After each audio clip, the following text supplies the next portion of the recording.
আসসালামু আলাইকুম ওরহমতুল্লাহ। আজকে আমরা লিখব স্বরচিহ্ন 10টি।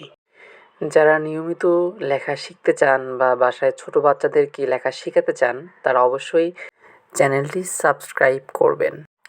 আমরা প্রথমেই লিখব স্বর আতে আকার। সবাই দেখুন আমরা আকারটা কিভাবে লিখছি, একটু খেয়াল করে দেখুন। তারপরে আমরা লিখব রস্বইতে ঋষিকার। দেখুন ঋষিকারটা কত স্মুথলি আমরা লিখছি, একটু খেয়াল করে দেখলে আপনারাও সেম এইভাবে লিখতে পারবেন। এরপরে আমরা লিখব দীর্ঘইতে দীর্ঘিকার।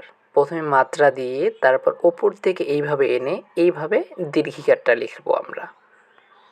এরপরে আমরা লিখব হ্রস্বউতে হ্রস্বকার। ঠিক মার্জিনের মাঝখান বরাবর থেকে এইভাবে একটা হ্রস্বকার লিখব।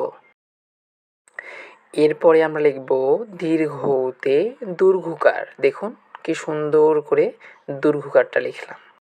এরপর আমরা লিখব রিতে রিকার। খুব সহজেই আমরা এটা লিখতে পারবো, রিতে রিকার। এরপরে লিখব এতে একার।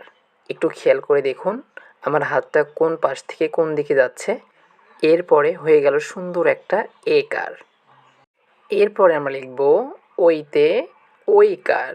দেখুন একার লেখার পর উপরে একটা উড়ানি দিয়ে ওইকার বানিয়ে দিলাম। এরপরে আমরা লিখব ওতে ওকার। প্রথমে আমরা একার লিখব, তারপরে তার পাশে একটা আকার লিখব, এরপর এটা হয়ে যাবে ওকার। এরপরে আমরা লিখব ঔতে ঔকার। দেখুন একার লেখার পর ঠিক আগের মতো করে আকার দিয়ে ওপরে একটা উড়ানি দিয়ে হয়ে গেল ওকার। যাদের প্রথমবারই লেখাটি সুন্দর হবে না, তারা বারবার ভিডিওটি দেখে বারবার চেষ্টা করুন। ধন্যবাদ। ভিডিওটি শেয়ার করে পাশেই থাকুন।